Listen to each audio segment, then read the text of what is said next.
नमस्कार जय हिंद दोस्तों, स्वागत है आप सभी का आपके अपने परिवार अभय स्टॉक में। मैं हूं आप सभी के साथ अभय यादव। उम्मीद कर रहा हूं आप सभी लोग सकुशल होंगे और अपने अपने कामों में लगे होंगे। साथियों, बात कर रहे हैं आज हम लोग आरबीआई की, जिसने केंद्र सरकार को लगभग 2.87 लाख करोड़ रुपए दिए हैं। अब सवाल यहाँ पर यह है कि इतना पैसा आरबीआई के पास आया कैसे, और आरबीआई ने इसको जो है वो केंद्र सरकार को फिर क्यों दिया, आरबीआई का रोल क्या है, और आरबीआई का ये जो सिस्टम है सरकार को पैसा देने का, ये एक्ट क्या कहता है, और इससे जुड़ा एक विवाद जिसके चलते जो हमारे आई थिंक 24वें जो हम लोगों के आरबीआई गवर्नर थे, जो उर्जित पटेल जी थे आरबीआई गवर्नर, इन्होंने रिजाइन दिया था। और जिस समय इन्होंने कुछ ऐसे बात कहा था कि जिसके वजह से रिजाइन देते समय, और उसका कारण बताया था अपने रेजिग्नेशन का, 3 कारणों के वजह से वो जो है दे रहे हैं रिजाइन, वो बहुत ही इंपॉर्टेंट है। वो आगे आपको इसमें जो है डिस्कस करेगा, जो कि एक चिंता का विषय है यहाँ पर। चलिए उससे पहले वीडियो स्टार्ट करते हैं और सारी चीजें आपको बताते हैं कि यहाँ पर क्या क्या चीजें हुई हैं।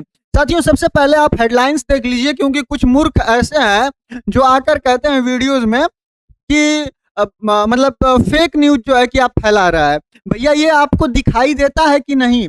ये द इकोनॉमिक्स टाइम्स या फिर जिस भी न्यूज कंपनी से, मतलब कि जिस भी न्यूज एजेंसी से उठाया जाता है, वह यहाँ पर उसका नाम लिखता है, और ये नाम दिखाने के पीछे तर्क ही यही है कि हम आपको आकर यह दिखाते हैं कि देखिए ये हम अपनी तरफ से नहीं बना रहे हैं।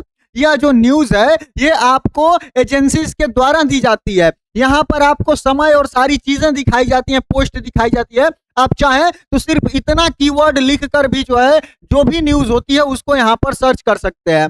ठीक है, तो मूर्खता का परिचय न देते हुए कुछ भी कमेंट में आकर बोलने से पहले एक बार इस चीज को वेरीफाई कर लिया करिए, क्योंकि यहाँ पर जो कंटेंट आता है इसमें 3 से 4 घंटे की मेहनत होती है। ठीक है, चलिए आगे बढ़ते हैं और आपको बताते हैं कि यहाँ पर सबसे पहले बात करते हैं कि आरबीआई है क्या। ठीक है, तो साथियों, आरबीआई आप सभी लोगों को पता है, इसकी स्थापना 1 अप्रैल 1935 को हुई थी। इसका मुख्यालय मुंबई के अंदर है, और यह अधिनियम आरबीआई एक्ट 1934 के अंतर्गत आता है।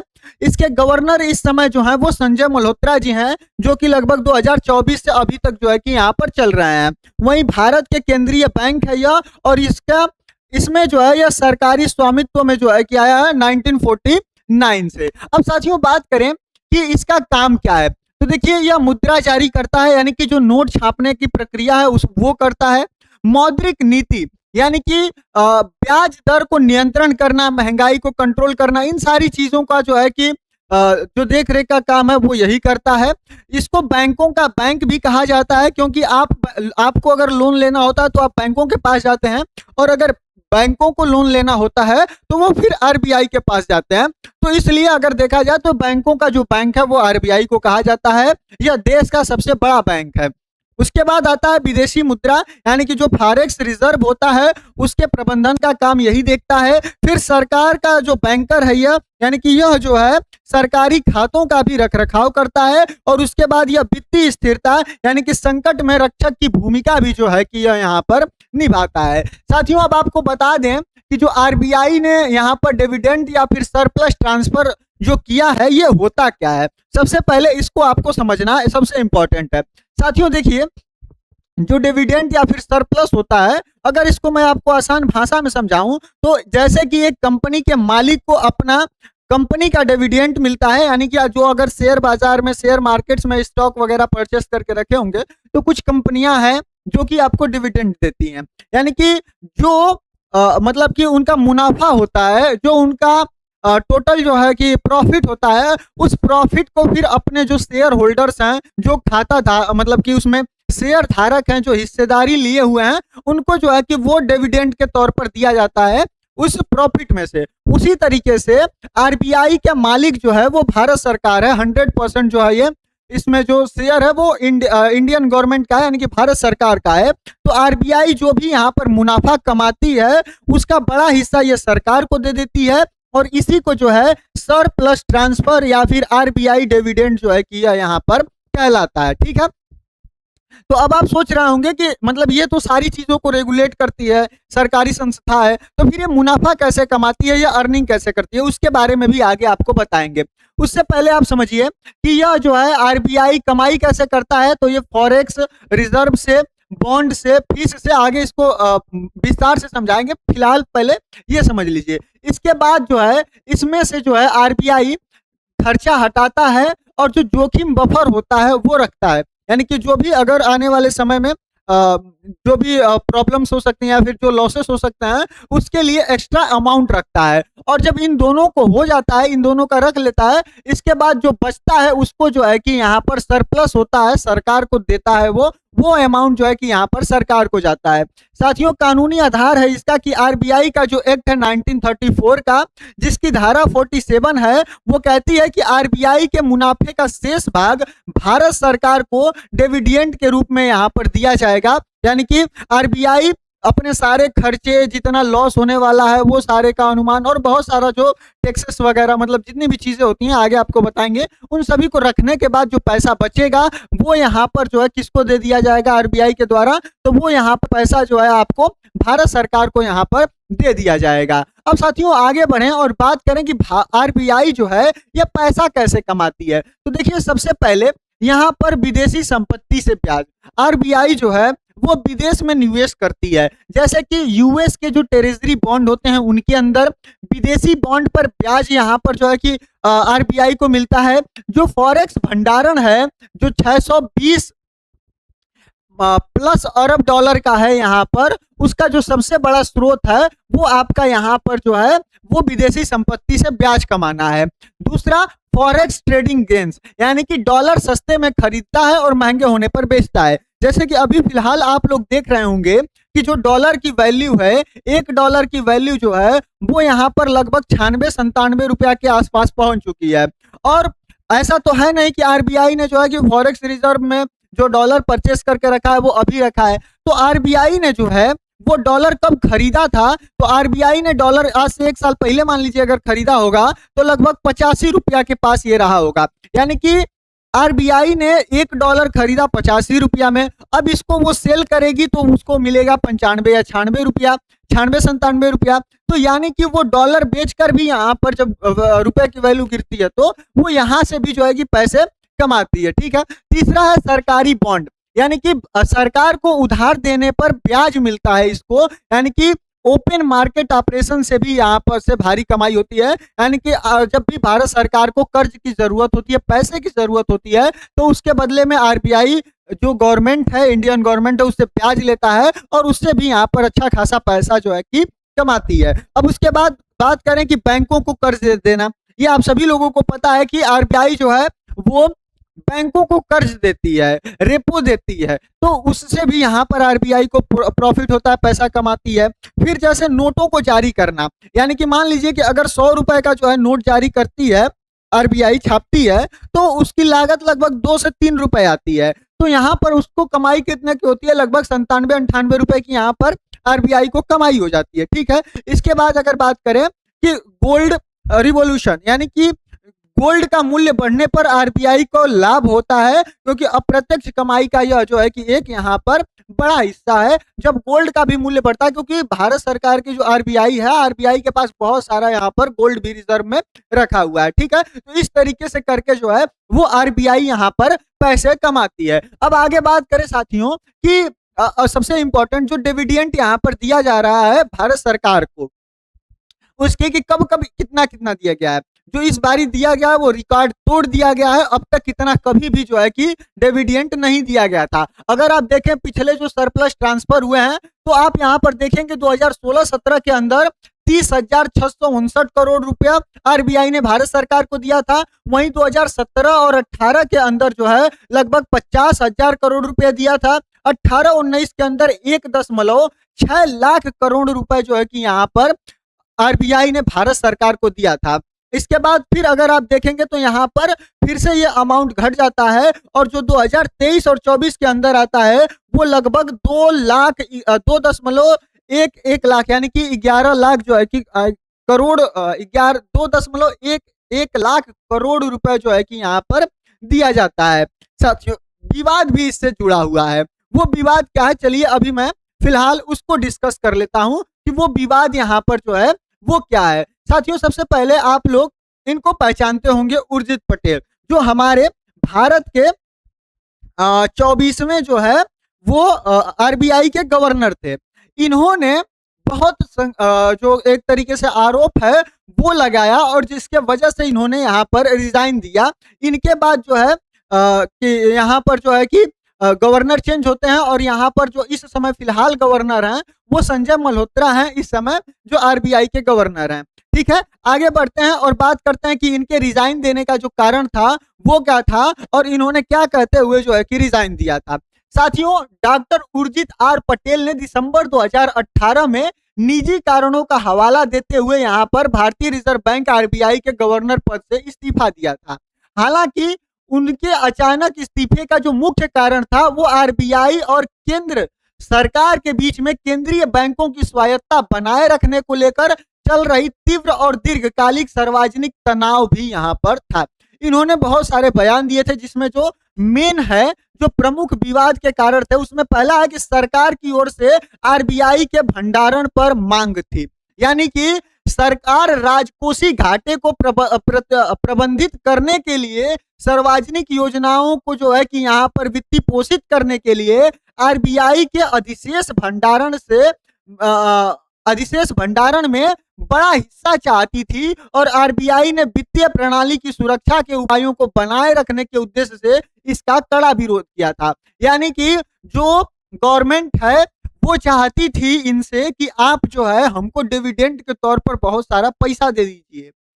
जो इन्होंने इस्तीफा देते टाइम ये सारी चीजें यहाँ पर बताई थी, जो विवाद चल रहा था सार्वजनिक रूप से था, तो इन्होंने कहा था कि गवर्नमेंट ने कहा था कि आप हमको बहुत सारा पैसा दे दीजिए, क्योंकि आप सभी को पता है कि उधर चुनाव भी होने वाले थे। तो इन सारी वजहों से। दूसरा, नियामक हस्तक्षेप, यानी कि केंद्र सरकार ने आरबीआई पर दबाव डाला कि वह संघर्षरत और कमजोर सार्वजनिक क्षेत्रों के बैंकों पर ऋण देने संबंधी प्रतिबंधों में ढील दे और बिजली क्षेत्रों के लिए खराब ऋण नियमों को आसान बनाने का प्रयास किया। और पटेल और उनकी टीम बैंकों की बैलेंस शीट को सख्ती से यहाँ पर साफ करने पर केंद्रित थी। यानी कि ये चाहते थे, जो इंडियन गवर्नमेंट थी वो चाहती थी कि आरबीआई जो है जो कमजोर वर्ग के बैंक हैं उनको जो है नियमों में ढील दे। देखिए, आरबीआई के बहुत कड़े नियम हैं किसी भी बैंकों को लेकर, क्योंकि यहाँ पर जनता का विश्वास होता है, जनता का पैसा होता है, और अगर कोई बैंक यहाँ पर दिवालिया हो जाता है या फिर कुछ भी गड़बड़ करके जाता है तो फिर वो जिम्मेदारी आरबीआई के ऊपर आ जाती है। तो इसके वजह से गवर्नमेंट तो चाहती थी कि यहाँ पर इसमें ढील दिया जाए, लेकिन जो उर्जित पटेल जी हैं यह कह रहे थे कि नहीं, हम ढील नहीं देंगे। यहाँ पर इस बात को लेकर भी यहाँ पर असहमति थी। इसके बाद संस्थागत स्वायत्ता के लिए यहाँ पर खतरा था। असहमति तब चरम पर पहुंच गई जब सरकार ने कथित तौर पर आरबीआई अधिनियम की धारा 7 को लागू करने पर विचार किया। यह एक अभूतपूर्व कदम से जो इसे सार्वजनिक हित के मामले पर केंद्रीय बैंकों के गवर्नर को सीधे निर्देश जारी करने की शक्तियां प्रदान करेगा। यानी कि फिर यहाँ पर इस पूरे एक तरीके से आरबीआई के अंदर जो है वो सरकार का यहाँ पर इंटरफेयर हो जाएगा। देखिए, आरबीआई अपनी नीतियां स्वयं बनाती है, मतलब कि है तो वो भारत सरकार के अधीन ही, लेकिन उसकी जिम्मेदारी है कि महंगाई कंट्रोल रहे, सारी चीजें अच्छे तरीके से चलती रहें। तो इन सारी चीजों को ध्यान में रखकर वो नीतियां बनाती हैं जिस पर बाहरी कोई प्रेशर न पड़े। लेकिन यहाँ पर जो है वो एक तरीके से इस धारा के तहत यहाँ पर दूसरे के लिए जो है कि यहाँ पर खतरा बन रहा था इसकी स्वायत्ता को लेकर। इसके बाद शासन का पुनर्गठन, यानी कि राज्यपाल के निर्णय लेने की शक्ति को कम करने के प्रयासों को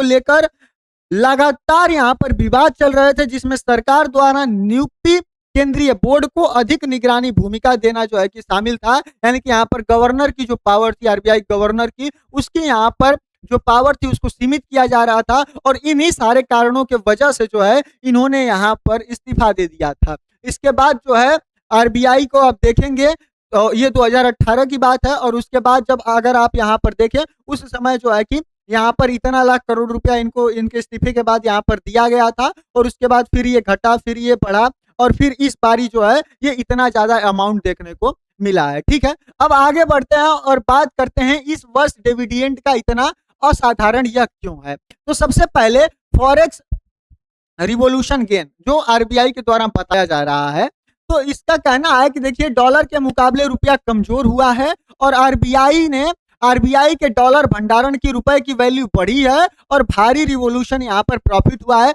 जिसके वजह से हम जो है इतना ज्यादा डिविडेंड दे पा रहे हैं।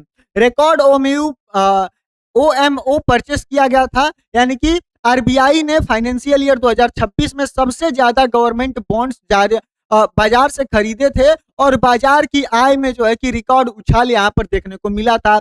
फिर बैलेंस शीट का भी यहाँ पर विस्तार हुआ था, जो कि लगभग 20.6% यहाँ पर बढ़ा था, यानी कि आरबीआई का कुल बैलेंस शीट लगभग 91.97 लाख करोड़ हो गया था, जो कि बड़ा बैलेंस शीट है, और इसका मतलब कि इसको बड़ी कमाई हुई है यहाँ पर। उसके बाद गोल्ड की कीमतों में भी उछाल हुई, यानी कि आरबीआई गोल्ड की वैश्विक कीमतें ऊंचाई पर पहुंची, जिसके वजह से आरबीआई का जो गोल्ड रिजर्व है उसका मूल्य बढ़ा, जिसके वजह से फिर कुल मिलाकर आरबीआई को यहाँ पर प्रॉफिट हुआ। साथियों, अगर कुल शुद्ध आय फाइनेंशियल ईयर 2026 की देखी जाए अभी तक, तो 3,95,972 करोड़ रुपए है, जबकि फाइनेंशियल ईयर 2025 में यह 3,13,456 करोड़ रुपए थी, यानी कि लगभग 26.4% की यहाँ पर बढ़ोतरी हुई है। अब साथियों बात करें आगे कि जो इकोनॉमिक कैपिटल फ्रेमवर्क क्या है, ईएफसी जो है, ईसीएफ जो है वो क्या है, जो यहाँ पर पूरा उर्जित पटेल का जो भी यहाँ पर कंट्रोवर्सी हुई और उनका इस्तीफा हुआ, और उसके बाद से यहाँ पर जो है इस कमेटी का गठन किया गया, ये क्या है और इसका फ्रेमवर्क क्या है। तो देखिए 2018-19 में गवर्नमेंट वर्सेस आरबीआई विवाद के बाद यहाँ पर जो है वो बिमल जालान कमेटी की जो है गठन किया जाता है, जो कि जिसने जो है ईसीएफ तैयार किया, और 2019 में जो है कि इसको लागू किया गया। साथियों, आरबीआई की वास्तविक आय से बनाया गया रिजर्व, इसी से डिविडेंड जो है कि दिया जाता है, जिसको कि रिलीज इक्विटी कहते हैं। इसके बाद रिवॉल्यूशन बैलेंस, यानी कि गोल्ड, फॉरेक्स और बॉन्ड के जरिए इनकी कीमतें बदलने से बनने वाला जो रिजर्व नेशनल गेन होता है वो यहाँ पर, और उसके बाद जो है कंटीजेंसी रिस्क बफर, यानी कि इमरजेंसी के लिए रखा जाता है, इसको रखा जाता है, यानी कि मान लीजिए कभी इमरजेंसी आ जाती है तो उसके लिए जो है कि यहाँ पर पहले पैसा रखा जाता है, जो कि रखने का प्रावधान इस कमेटी के द्वारा जो दिया गया था, मतलब बताया गया कि 5.5 से लेकर 7.5% तक जो है कि आपको रखना है यहाँ पर, कि इमरजेंसी में अगर कोई दिक्कत होती है तो इसके लिए। साथियों, यहाँ पर इसके बाद जो है सरप्लस ट्रांसफर का फॉर्मूला बना, यानी कि पहले नेट इनकम सरप्लस, यानी कि जो भी पैसा देना है वो पैसा कब दिया जाएगा, पहले आपका नेट इनकम जो है उसमें से आपको जो है कि रिस्क प्रोविजन घटाना है, फिर सेचुरेटेड फंड्स यहाँ पर घटाने हैं, और उसके बाद जो सीआरबी एलोकेशन है इसको यहाँ पर घटाना है, और इन सारी चीजों को घटाने के बाद जो आपका पैसा बचेगा वो आप जो है कि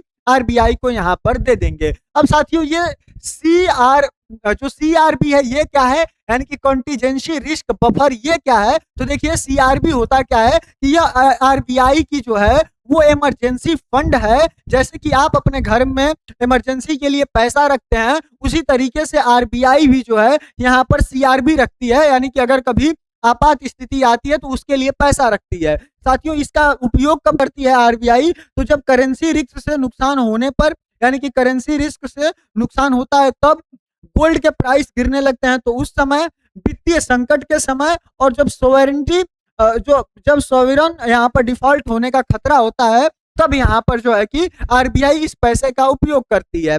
साथियों, जो फाइनेंशियल ईयर 2026 में जो सीआरबी एलोकेशन है वो लगभग 1,09,380 करोड़ रुपए रखा गया है, जबकि फाइनेंशियल ईयर 2024 में 44.862 करोड़, यानी कि लगभग 2.4 गुना यहाँ पर जो है कि वृद्धि की गई है फाइनेंशियल ईयर 2025 से यहाँ पर आगे किया गया है। अब साथियों बात करें कि जो डॉक्टर उर्जित पटेल वाला विवाद था, जो कि मैंने आपको यहाँ पर बताया कि क्यों इन्होंने रिजाइन दिया था और क्या यहाँ पर पूरा मैटर था, वो तो मैंने आपको यहाँ पर सारी चीजें बता दी। एक बार आप स्लो मतलब कि शॉर्ट में समझ लीजिए कि इनके रिजाइन करने का मतलब था कि आरबीआई का सरप्लस रिजर्व जो है कि ये चाहती थी सरकार की लगभग 3.6 लाख करोड़ रुपए वो आरबीआई सरकार को उस समय दे दे, जो कि यहाँ पर सही नहीं था। तो इसके वजह से दूसरा पीसीए फ्रेमवर्क यानी कि कमजोर बैंकों के लिए जो यहाँ पर प्रॉम्प्ट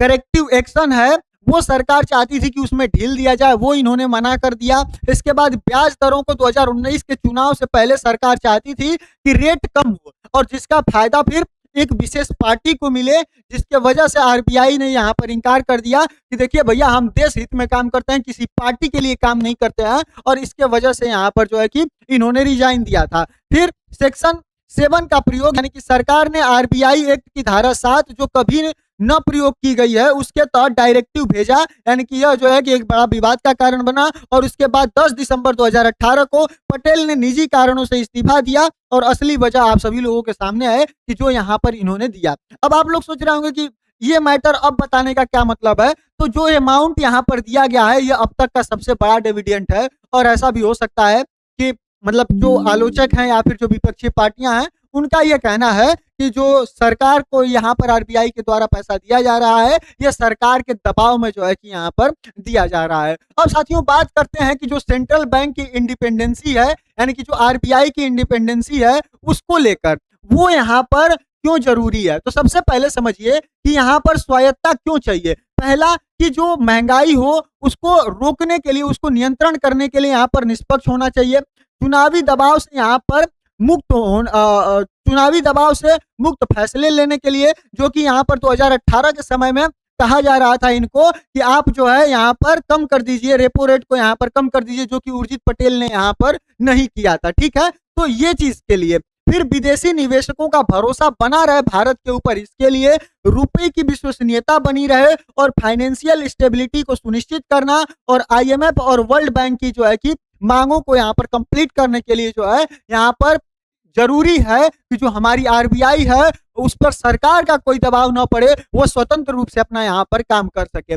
अब इसमें चिंता क्या है, तो देखिए सरकार आरबीआई पर दबाव यहाँ पर जो है वो डाल सकती है, डिविडेंड दबाव में बढ़ाया जा सकता है, रेट कट करने के लिए राजनीतिक दबाव बन सकता है। यानी कि हो सकता है कि जिस तरीके से 2018 में यहाँ पर सरकार कह रही थी कि रेट को कम करिए क्योंकि 19 में चुनाव था, तो उस चुनाव को जीतने के लिए एक विशेष पार्टी के द्वारा तो वो यहाँ पर जो है कि रेट कट किया जा सकता है। और साथियों अगर रेट कट हो किसी एक पार्टी के वजह से, तो फिर जो आरबीआई, समझिए आप एक बात को, जो आरबीआई पॉलिसी बनाती है तो ये बहुत सोच समझकर बनाती है। इसका बनाने का अर्थ है कि वो देश हित को देखकर बनाती है, किसी पार्टी विशेष को देखकर नहीं बनाती है। वो जो भी रेट तय करती है वो इसलिए तय करती है कि देश में स्थिरता बनी रहे, किसी एक वर्ग को फायदा हो या नुकसान हो उससे उसका कोई मैटर नहीं होता है। तो फिर यहाँ पर जो है कि अगर वो रेट कट कर देगी किसी और के दबाव में आकर, तो फिर देश यहाँ पर बुरे हालातों में जा सकता है। इसके वजह से इसका जो है स्वतंत्र रहना बहुत ही ज्यादा जरूरी है। वहीं सेक्शन 7 का खतरा हमेशा से मौजूद है, जो अर्जेंटीना जैसे संकटों का उदाहरण है यहाँ पर। इसके बाद जो वायरल आचार्य की चेतावनी है जो कि मतलब कि 2018 में यहाँ पर इन्होंने दिया था। अब साथियों बात करते हैं मॉनेटरी पॉलिसी पर इसका क्या प्रभाव पड़ेगा, जो कि यहाँ पर जारी किया गया है, जो डिविडेंड दिया गया है। तो साथियों 2.87 लाख करोड़ रुपए का डिविडेंड देने का अर्थ है कि सरकार का जो फिजिकल डेफिसिट है वो यहाँ पर घटेगा, कम बोरिंग करेगी, यानी कि सरकार कर्जा कम लेगी, सरकार को कम कर्जे की जरूरत पड़ेगी, जिसके वजह से जो बॉन्ड मार्केट है उसके ऊपर यहाँ पर प्रेशर कम आएगा, और इसके वजह से जो है वो यहाँ पर इंटरेस्ट कास्ट में जो है कि कट होगा, यानी कि सरकार के ऊपर जो ब्याज देने का है वो यहाँ पर जो थोड़ा लोड है वो कम हो जाएगा। यानी कि फिजिकल डेफिसिट में यहाँ पर राहत मिलेगी, क्योंकि डिविडेंड से सरकार के बजट को लगभग 2.87 लाख करोड़ अतिरिक्त जो है कि यहाँ पर मिल गया है, जो कि इससे की वजह से उधारी यहाँ पर कम हो सकती है। रेट कम करने की उम्मीद है, यानी कि कम गवर्नमेंट बोरिंग, यानी कि सरकार के ऊपर कर्जा कम, यानी कि यहाँ पर जो बॉन्ड है उसकी वो कम जाएगा। उसके वजह से आरबीआई के पास रेट कम करने के लिए जो है कि यहाँ पर स्पेस बच जाता है, यानी कि जो अभी रेपो रेट 5.5% के पास चल रहा है, जिसकी चर्चा अभी मैंने पिछले दिनों की थी कि हो सकता है कि मतलब हमारा देश जो है वो स्टैगफ्लेशन की स्थिति में इस समय पहुंच रहा है। तो मतलब अगर बढ़ाए तो भी घाटा, न बढ़ाए तो भी घाटा, तो यहाँ पर जो है वो शायद रेपो रेट यहाँ पर स्थिर रह सकता है। वहीं लिक्विडिटी बढ़ेगी, यानी कि सरकार खर्चा करेगी, जिसके वजह से मार्केट में यहाँ पर फिर पैसा आएगा और इकोनॉमी को यहाँ पर जो है कि वो बूस्ट मिलेगा। वहीं जो इन्फ्लेशन है उसका जोखिम यहाँ पर, यानी कि ज्यादा लिक्विडिटी होगी तो फिर यहाँ पर महंगाई बढ़ सकती है और आरबीआई को यहाँ पर सतर्क रहना होगा, जिसके वजह से जो है कि मतलब इसी महंगाई को लेकर यहाँ पर जो है कि सबसे बड़ा यहाँ पर विवाद यहाँ पर चल रहा था। अब बात करते हैं कि युद्ध संकट में जो डिविडेंड है इसका भारत में मतलब जो यहाँ पर दिया गया है उसका भारत को यहाँ पर फायदा कैसे होगा। तो सबसे पहले समझिए कि ईरान यूएस युद्ध के वजह से तेल महंगा हुआ, इसके वजह से जो है यहाँ पर इंपोर्ट बिल बढ़ा, जिसके वजह से भारत का यहाँ पर फिजिकल डेफिसिट का यहाँ पर खतरा बढ़ा और इसके बाद यहाँ पर इंडिया को इमरजेंसी बफर चाहिए था। ठीक है, इंडिया को यहाँ पर इमरजेंसी बफर चाहिए था, जिसके लिए ऑयल इंपोर्ट बिल। अब जो ये पैसा इनको डिविडेंड में मिला है, सरकार इसे तेल आयात पर सब्सिडी दे सकती है, जिसके वजह से महंगाई में थोड़ा नियंत्रण होगा। रक्षा खर्च यानी कि युद्ध के समय सेना को तत्काल फंड इससे मिल सकता है, जिसके वजह से इमरजेंसी डिफेंस जो फंड होता है वो यहाँ पर संभव है। फिर फिजिकल जो कंसोलिडेशन है यानी कि बजट डेफिसिट घटाने में मदद मिलेगी, जिसके वजह से जो क्रेडिट रेटिंग एजेंसियां हैं वो जो है कि सकारात्मक यहाँ पर संकेत देंगी। इसके वजह से फॉरेक्स स्टेबिलिटी आएगी, यानी कि सरकार के पास पैसा होगा तो डॉलर बेचने की यहाँ पर जरूरत नहीं पड़ेगी, जिसके वजह से रुपया भी थोड़ा सा यहाँ पर हो सकता है कि संभल जाए। इसके बाद जो इंफ्रास्ट्रक्चर को पुश मिलेगा, यानी कि युद्ध से टूरिज्म और ट्रेड जो है कि घटा है, तो यहाँ पर इंफ्रा स्पेंडिंग और जो डोमेस्टिक डिपेंड है वो यहाँ पर बना रहेगा। जो डिप्लोमेटिक फ्लेक्सिबिलिटी है, यानी कि मजबूत ट्रेजरी का मतलब है कि अंतर्राष्ट्रीय मंचों पर इंडिया की जो बार्गेनिंग पावर है वो यहाँ पर बढ़ती है। तो ये सारे जो है कि बेनिफिट यहाँ पर भारत को होने वाले हैं। अब साथियों मुख्य आंकड़ों को अगर नजर डालें तो देखिए जो सरप्लस यहाँ पर ट्रांसफर किया गया है वो 2.87 लाख रुपए का है। वहीं जो आरबीआई की बैलेंस शीट की साइज है वो 91.97 लाख करोड़ रुपए की है और यहाँ पर कुल ग्रॉस इनकम में जो वृद्धि इस साल देखी गई है वो लगभग 26.42% है। वहीं जो सीआरबी का लेवल रखा गया है, यानी कि इमरजेंसी के समय के लिए पैसा, वो लगभग 6.5% रखा गया है। वहीं सीआरबी के लिए डाला गया फाइनेंशियल ईयर 2026 में पैसा जो है वो 1.09 लाख करोड़ रुपए है और वहीं बैलेंस शीट में कितनी बढ़ोतरी हुई है तो लगभग 20.61% यहाँ पर बढ़ोतरी हुई है। साथियों उम्मीद कर रहा हूँ ये पूरा मैटर क्या था, उर्जित पटेल वाला मामला क्या था, इन सारी चीजों को विस्तार से आपको समझा पाया। जो ये पैसा आरबीआई के द्वारा भारत सरकार को दिया गया है इसका महत्व क्या है, इससे भारत सरकार को किस तरीके से फायदा होगा, सारी चीजें बेहतर ढंग से समझा पाया। अगर चैनल पर नया है तो सब्सक्राइब करिएगा, हमारी मेहनत पसंद आती है तो एक छोटा सा प्यारा सा कमेंट भी अवश्य करिएगा। बाकी हम मिलते हैं अगली वीडियो में किसी अन्य टॉपिक के साथ, तब तक के लिए जय हिंद जय भारत।